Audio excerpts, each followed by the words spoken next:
Good afternoon, Chair Hughes and committee. Thank you for allowing me to speak today.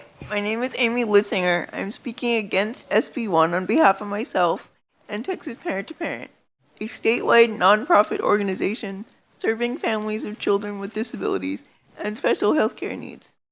I would like to comment on the bill's impact on people with disabilities. About inconsistent signatures. I have quadriplegic cerebral palsy. My signature is inconsistent and could be disputed as not my own.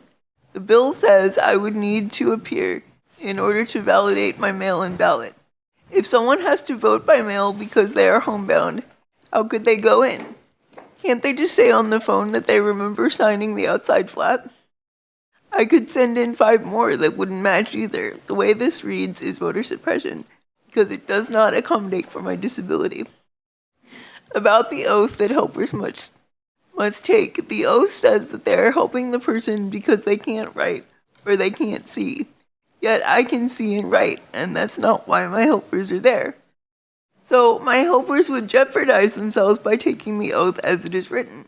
I need assistance with tasks such as stuffing the envelope into the slot, opening an envelope, placing a pen into my hand, holding the paper down so I don't have to put Scotch tape onto the ballot, restuffing it into the envelope, and keeping curbside materials on my lap as I vote while tied down in my rammed fan.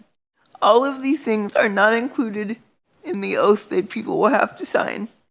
We need for the oath to be less narrow, to be less prescriptive, please.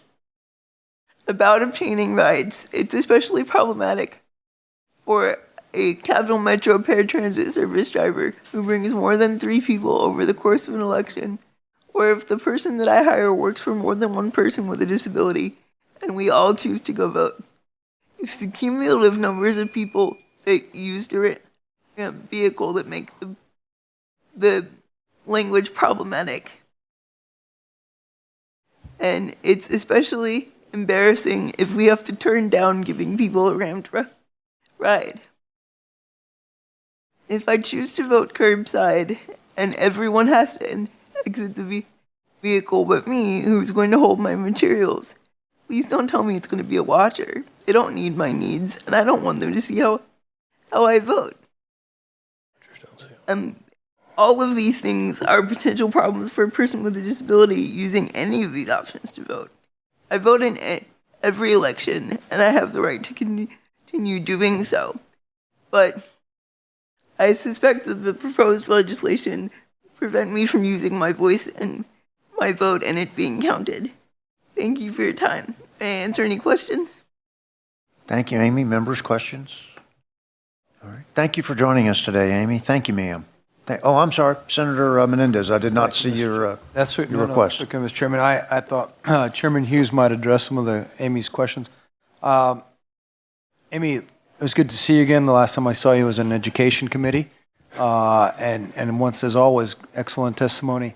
I appreciate what you brought and the written testimony you gave us, and what you've done is you put a very real impact on how possibly what's in the bill would affect your ability to vote. So we will work together to make sure that it doesn't impact not only your vote to vote, your right to vote, with the privacy, as Chairman Hughes has mentioned before, that is critical for everyone, but everyone else that shares similar disabilities. So thank you for doing this.